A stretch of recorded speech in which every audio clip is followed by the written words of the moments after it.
A charter bus rolled on Interstate 95 just after midnight. Fire erupted from the rear. One driver behind it didn't keep driving. She didn't call 911, didn't wait. Elizabeth Cole ran straight into the smoke and grabbed the shattered window frame with her bare hands. The soldier inside was limp, his fatigues smeared with soot. She locked her arms under his and pulled, dragged him across broken glass and onto the grass median. Come on, soldier. Don't you die on me. She compressed his chest again and again until he coughed up water and gasped. But his eyes barely opened before they rolled back. No, stay with me. My name is Elizabeth. Can you hear me? Stay awake. In the distance, sirens. She saw headlights. The babysitter was on the clock. She couldn't wait. She left before the first paramedic arrived. Please make it. Please. She drove home, hands trembling, her hoodie smeared with blood that wasn't her own. The soldier was breathing. She didn't know his name. The soldier's name was Lucas Grant. But she wouldn't learn that for 11 months. Dawn broke cold over Baltimore. Elizabeth parked and climbed the stairs, her hands still shaking, the soldier's blood drying dark on her hoodie. The babysitter had her coat on before Elizabeth got the key in the lock. She pushed past, late for her second job. Thank God they slept through it. In the bathroom-sized kitchen, she turned the faucet, as hot as it would go, and watched the water run pink. The cuts on her palms stung. I left him there. What if he stopped breathing after I drove away? God, please? Please let that boy make it. Please let him be okay. She didn't make it to her bedroom. The couch swallowed her whole, a lead weight settling into her bones. I didn't even ask his name. He could die tonight and I'll never know. And then, nothing. Sleep took her like a drug, heavy and black and empty. Outside, the city woke up. Inside, a woman who had saved a stranger's life lay still, the secret pressed under her ribs. 11 months. Summer bled into fall, winter, spring, and back again. The calendar turned, and Elizabeth didn't forget. She worked the PM shift at Mercy Medical, mopping corridors, changing linens. The same hands that pulled a soldier from fire now pushed him up. She scanned newspapers during breaks, searched for crash reports online. No mention of a soldier pulled from a burning bus. It was as if he'd vanished. Maybe he was fine. Maybe he went back to his unit and never looked back. But late at night, after the kids were down, she sat in the dark and still felt his limp weight in her arms. Then, one November evening, the television did what the papers never could. A breaking news graphic filled the screen. A soldier, comatose after a combat injury overseas. His photo. She froze. That's him. That's the soldier from the bus. The anchor said there were no leads on the car that stopped that night. No witnesses. The hero had vanished into the dark. He's alive, but he's still not awake. And I still don't know his name. 3 days after the newscast, a sharp knock cut through the quiet of Elizabeth's apartment. She wasn't expecting anyone. Through the peephole, she saw uniforms, dress blues, gold buttons. Her hand paused on the lock. When she opened the door, 3 Army officers stood shoulder to shoulder on the landing. The one in the center held up an ID card. Elizabeth Cole. My name is Major Harris. We need to ask you about a crash on I-95 11 months ago. The card was a hospital ID. A young soldier's photographs stared out, the same face she'd seen on the television screen. Days earlier. That's him. They know it was me. You are a difficult woman to find. We traced your license plate from highway cameras. That took months. Elizabeth's mouth opened, but no words came.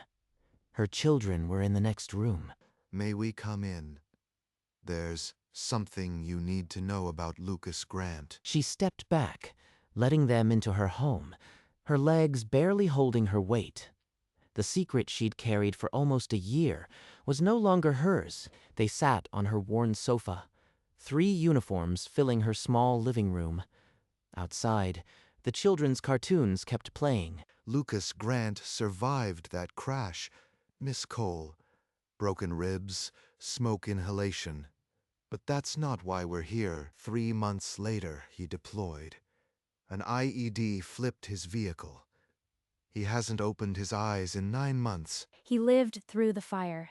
And now he's dying anyway. We traced your plate through traffic cameras. You were the only person who stopped that night. His neurologist believes there's a way to reach him. A sensory anchor, the last voice he heard before believing he would die. He's been saying a name in his sleep. Just one. Yours. He remembers my name. After almost a year, he remembers my name. We need you at Walter Reed to speak to him. You may be the only one who can pull him back. Elizabeth gripped the cushion. The man she'd pulled from a burning bus had been reaching for her voice in the dark. What happens if I go and nothing changes? If my voice isn't enough? Then you'll have done more than anyone else could. His file says no close family, just his unit. He was heading home from leave when the bus crashed. He missed his sister's wedding that weekend. Captain Rivera slid a photo across the coffee table. Lucas, months before, laughing in fatigues with 3 other soldiers, arms thrown around shoulders. I never asked his name. I just told him mine and begged him to stay. She had only said her name once, while compressing his chest on a dark highway, and he had held on to it like a rope. We can have you on a flight to D.C. tomorrow. The Army will cover everything. A family liaison will stay with your children. I need tonight. Let me think. I've got 2 kids and a job. I can't just disappear. Hey, Leslie, it's Elizabeth. Can you keep an eye on my 2 for a couple days? Something came up. Can I really walk into a hospital room and wake a man I've never spoken to? She stood in the doorway of her children's room, watching them breathe. This was the cost, leaving them for a man she didn't know. If I go and it fails, I lose nothing. If I don't go, he loses everything. Mama used to say, when someone gives you a chance to do right, you take it. No matter the cost. Major Harris, I'll go. But only for 48 hours. I won't leave my children longer than that. She threw a change of clothes and the photo of Lucas into a duffel bag. The same hands that pulled him from fire now zipped up a bag for Washington. At BWI, she moved through security like a woman in a trance. The boarding pass felt heavier than it should. 48 hours. Either I wake a man from a coma, or I come home empty-handed. Outside the window, the jet waited on the tarmac. She hadn't flown in 5 years. When they called her Roe, she stood without hesitation, gripping the photo in her pocket. Lucas, I am coming. I hope you can hear me. The hum of the engines faded. Elizabeth shut her eyes and was back on I-95. Smoke, glass, the soldier limp against her. He was so heavy.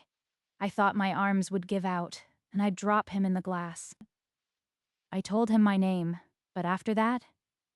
What did I say? The words are lost in smoke. She rewound the moment again and again, but the memory was only fire and instinct. The exact words wouldn't surface. Mama used to say, when you save a life, it binds itself to you. I didn't understand until now. The plane descended over Washington. The Capitol dome caught the sun like a distant promise. A young soldier in dress blues stood at baggage claim with a small sign. One word. Cole. He took her bag without a word and led her to a black sedan. The door shut, and the world went quiet. This is really happening. I am about to meet a man I saved but never knew. The signs for Walter Reed appeared faster than she was ready for. The hospital rising like a fortress of white stone. A doctor in a white coat met them in the lobby. She didn't smile. She simply said, "Follow me," and Elizabeth's pulse quickened. Miss Cole, I am Dr. Patel. Thank you for coming. I know the travel wasn't easy. Lucas has been in a minimally conscious state for 9 months. His body is alive, but his mind is beyond our usual reach. But he said my name. How is that possible? When the brain believes death is near, it can latch onto a sensory anchor. For Lucas, that anchor was your voice. He heard you say his name. If this doesn't work, we have few options left. You may be his last chance. I am the last card on the table, the one they're hoping will finally turn. Dr. Patel led her out of the office. Room 314. Take all the time you need. And then Elizabeth was walking alone, halfway down the hall. Her pace slowed. The door was 10 feet away. Behind it, a boy who had held onto her name through fire. He's in there. The man I pulled from fire. And I have no idea what to say. The door opened into a small, sterile room. The only sound was the metronome of a ventilator. Lucas Grant was thinner than she remembered. A breathing tube taped to his mouth. His hands limp at his sides. Oh, baby, look what they did to you. She walked to the bed like moving through water. A nurse silently withdrew, leaving them alone. She pulled a hard chair to the bed and sat. Her hand found his, cold and still. His dog tags. A photo of his unit. He's just a kid, Lucas. My name is Elizabeth. I am the one who pulled you from that bus. I never stopped thinking about you. You were so heavy, and I was so scared, but you kept breathing. Don't stop now. She lowered her forehead to his knuckles and cried without sound. The machines beeped on, indifferent. I am not leaving. I am right here. You just hold on. An hour later, Dr. Patel returned, a thick chart under her arm. Her expression was difficult to read. Miss Cole, there's something in his file. A nurse's note from 2 months ago. He spoke. Just one word. Barely a whisper. But the nurse wrote it down. Your name. Elizabeth. My name. The only thing I gave him on that highway. Your voice is the only thing that has ever reached him. If you can recreate that moment, the exact words, the tone, it's our best hope. The moment came back to her in fragments. The fire, the smoke, her lips at his ear, saying her name as if it could anchor him to earth. I only said it once. He fought through fire and a coma to hold on to that one word. He's been waiting for me. All these months, hanging on. I can't get this wrong. The weight of a single word settled over the room. Elizabeth was no longer just a visitor. She was the only key. I am going to find the words, Lucas. The ones you heard that night, I promise. It was dark, Lucas. The smoke was so thick I could taste it. I pulled you out, and you weren't breathing. She described the glass, the fire, the weight of his body. Every detail she could summon. The monitors didn't flicker. My name is Elizabeth.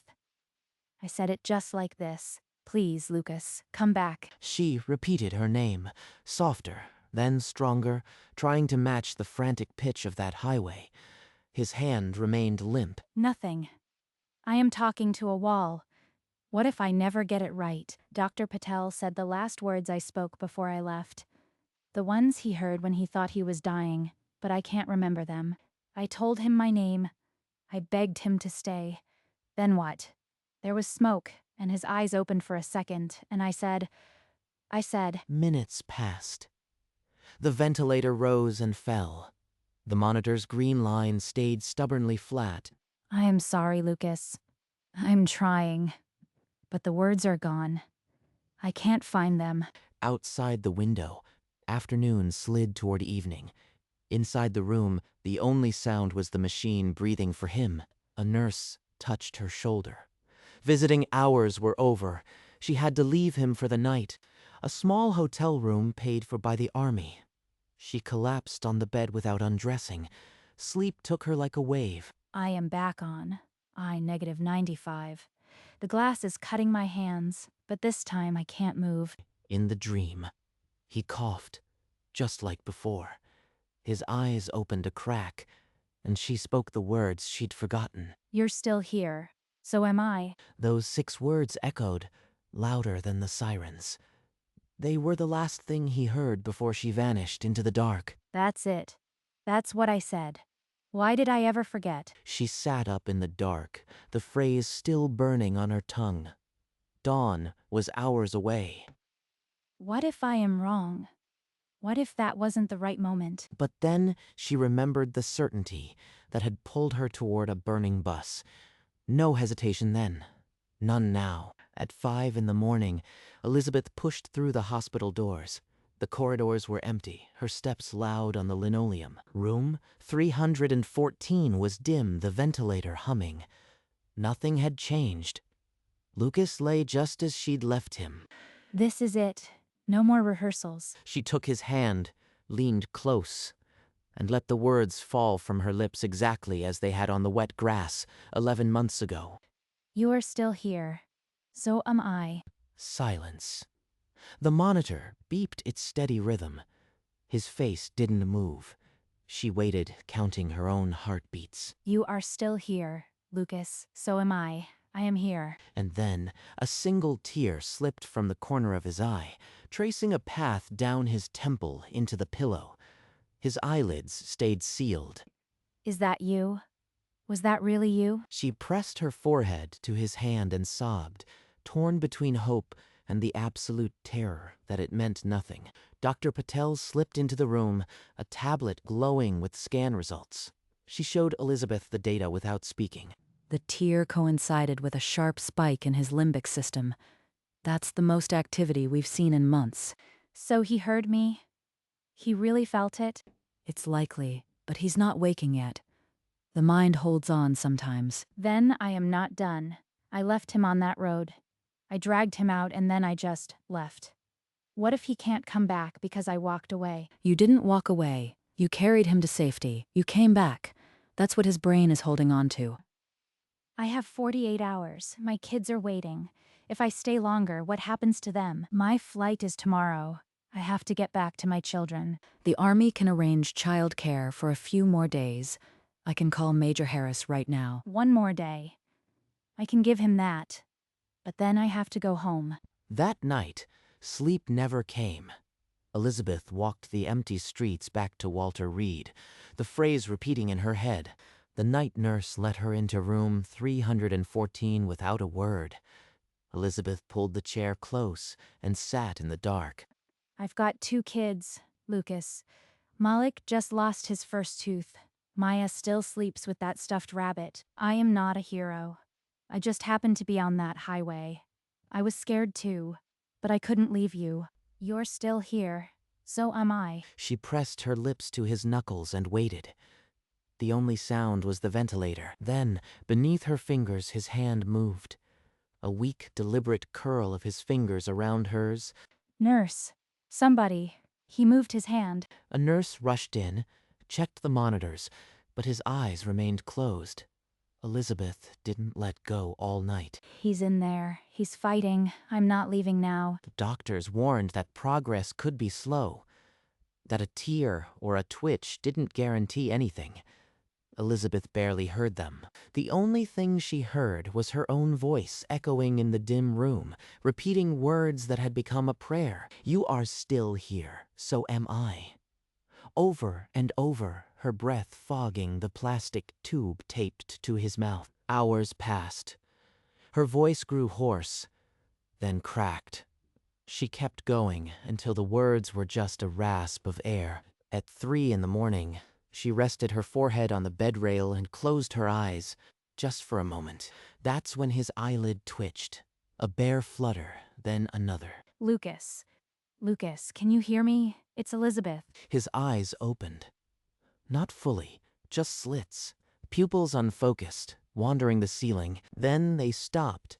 The cloudy blue found her face and held. He's looking at me. He's really looking at me. Lucas's dry lips parted.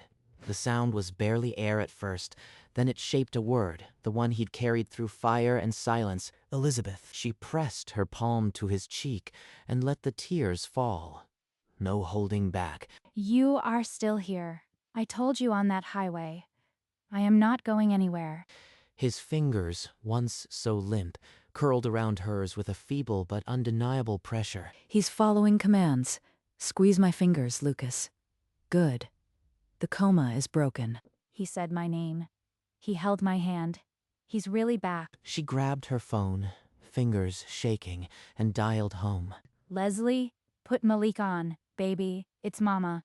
The soldier, he's awake. Mama's coming home. She laughed and sobbed into the phone, still holding Lucas's hand. The room, for the first time, felt alive. Weeks passed. Every day, Lucas pushed through therapy, a cane his only support. His hands remembered hard work. She squeezed in 2 visits. Each time, he stood a little taller. His voice grew less raspy. Tell me about Malik's birthday. Is it soon? 3 weeks. He wants a superhero cake. I'll bring you a piece. But Lucas focused on one walk, car to front door. He practiced until the cane felt like a relic. The army honored his service with full medical retirement. A general handed him a folded flag, discharged on a Tuesday. He walked out alone, a cane in one hand, the sun on his face. A letter came 10 days later, handwritten. He'd be there for the cake. He was driving himself. He's really coming. He's walking on his own. Spring came. A soldier in dress blues drove north on I-95 95 toward a birthday party. Elizabeth taped the last happy 7th birthday banner. Red and blue balloons danced against the ceiling. A superhero cake, the 7 candle ready to light, sat in the center of the table. Mama, is the soldier man really coming today? He promised, sweetheart. We'll just have to see. The doorbell rang. She dropped the tape and crossed to the door, her heart beating a fast rhythm against her ribs. Please be there. She opened the door. Lucas stood tall, his dress blues immaculate, a wrapped gift in his hands, his smile gentle and certain. He's here, standing on my doorstep like he never left a battle. Lucas, you actually drove all that way. I said I would. I had to keep my promise. Malik and Maya appeared behind her, their eyes wide. Malik tugged at Elizabeth's shirt, pointing. That's him, Mama. That's the soldier you saved. Lucas stepped inside, and for the first time in a very long time, Elizabeth's apartment felt like a home that had found its missing piece. The noise of the party softened as Lucas knelt down to Malik's level. From his pocket, he pulled a small silver medal, his own. Malik, your mom is the bravest person I know. She saved my life. I want you to have this medal. It's mine, and now it's yours. For me. Can I really keep it? He gave away his own medal. That boy has a heart bigger than he knows. You have to stay for cake. Mama made a superhero cake. An hour later, the cake was a memory, and the kids were deep in play. Elizabeth found Lucas on the front porch, looking out at the night. That medal meant a lot to you. Not as much as what your hands did. I remember. Every day. A breeze lifted her hair. For a long moment, neither spoke. The only sound was the kids laughing inside. And, for the first time in a very long time, the future didn't feel like something to survive. It felt like something to step into. The last of the sunlight bled out of the sky. Malik and Maya were chasing each other in the small yard, their laughter bright. Thank you for coming back to Walter Reed. For not letting go. When I was lost, you were the only voice I could find. I didn't do anything special. Any person would have done the same. Note anyone. You. He held the same hand that pulled him from a burning bus. The same hand that had pressed on his chest and refused to let him die. She didn't pull away. The night breeze stirred her braids, and for the first time she let someone else's hand steady her. Behind them, the house glowed. Inside, the kids were laughing. The world was still turning. Lucas's thumb brushed her knuckles. It was a small touch, but it said everything. She looked at him, and for a moment neither spoke. The only language was the memory of fire and the sound of a 7-year-old's joy. They stood like that until the stars came out. 2 people, 1 life, and a bridge made from 6 words that still hung in the air. You are still here. So am I.